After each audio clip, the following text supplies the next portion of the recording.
Hello, good morning all. I hope you all are fine. Today we are going to start chapter 1 Force. You may think that the chapter 7 sound is not yet completed. The reason is that you may heard about the new ICSE revised the syllabus. Means your exam pattern would be entirely different from the last batch. Means up to last batch there was a correct pattern was there, which was well known to everyone. But this year onwards, you have to write two board exams. Means first one would be in the month of November and second one would be most probably it would be in the month of March or April. So two board exams would be there as like CBSE for every subject. So for the first board exam, you have to study first three chapters: force, work, and machines. Chapter 1, chapter 2, and chapter 3. Then chapter 5, chapter 6. Then chapter 7 up to the calculation part. The remaining of that chapter is kept for the second semester. So after finishing these first three chapters, we'll go and discuss the remaining portions. Firstly, we have to finish the portions as much as early. Okay, so today we are going to start the chapter 1 force. Force means we know from our childhood onwards we studied about the force, and we know we heard many times in our day-to-day life. So what do you mean by the term force? Yeah, we can say that force means that is a form of energy and which enables us to do work. Energy is also helping us to do work. Force is also. So we can say that force means it is a push or a pull. Okay, force is a push or a pull which will help us to start a movement. Suppose if a object is in the state of rest, when we apply a force, the object will starts to move. Then if you want to stop the movement of an object, suppose if a football is coming with moving football, then if you are applying a force in the opposite direction, will be able to stop the football. Then we can use the force for change the direction. Means suppose if a football is coming, then while applying the force will be able to change the direction. So for start the movement, stop the movement, and change the direction, we are using the force. That is a primary thing which you have to keep it in your mind about the force. Then first thing which you have to study translational and rotational motions. Motions means we know that. What do you mean by motion? Yeah, suppose if an object, if its position is changing compared with a object which is in the state of rest. Suppose if you are taking this pens, compared to this pen is in the state of rest. So this object which position is changing, so we can say that this pen is in the state of rest, sorry, which is in the state of motion. So these motions are two types: translational and rotational. What do you mean by translational motion? Yeah, translational motion means where if an object which is moving in a straight line, if an object which is moving in a straight line, such kind of motions are known as translational motion. Then what do you mean by a rotational motion? If an object which is moving around or which is moving in a circle, such kind of movements are known as rotational motion. Okay, then the next term which we are going to study, some terms and all.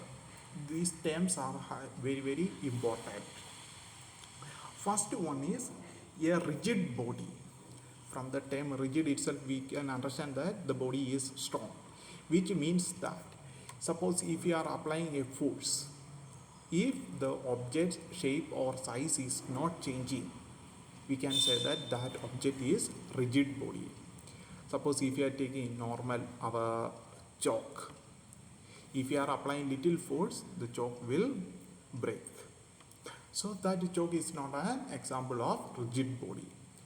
At the same time, if you are taking a iron piece and if you are applying, will it bend? No. Why? Because iron is an example of rigid body. Clear? Then we have to study the terms and all. Suppose if you are taking this point, okay, if you are taking this point and I'm applying a force at this point, if I'm applying a force at this point, then this point, which is known as point of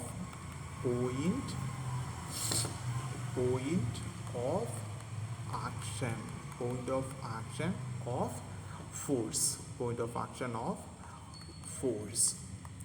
Point of action of force means the point where we applying the force.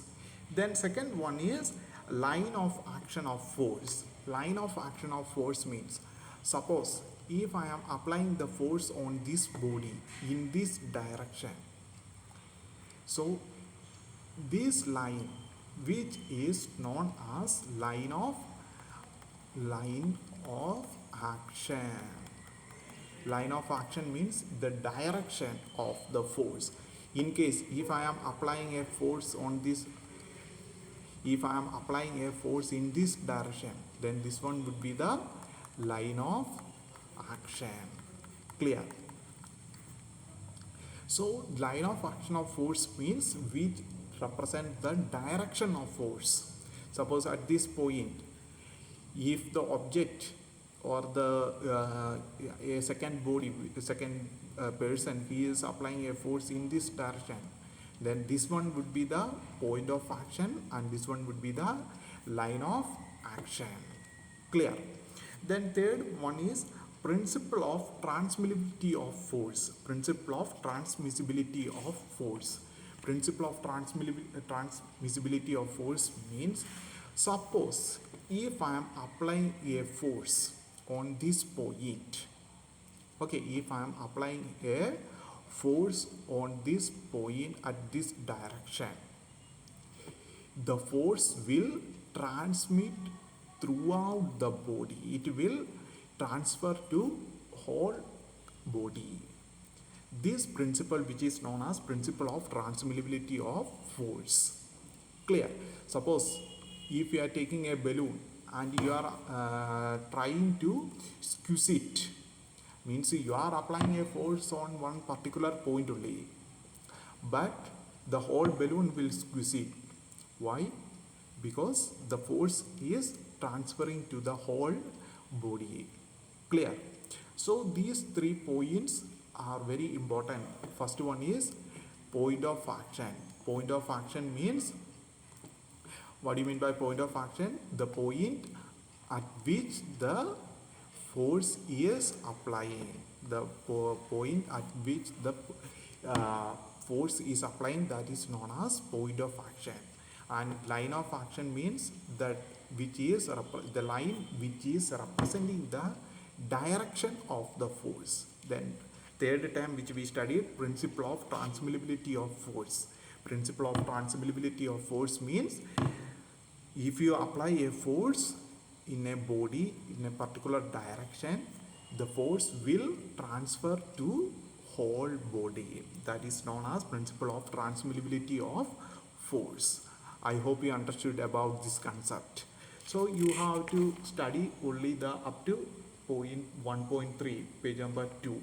So next class we will discuss about the torque. Okay, that is a very important term only.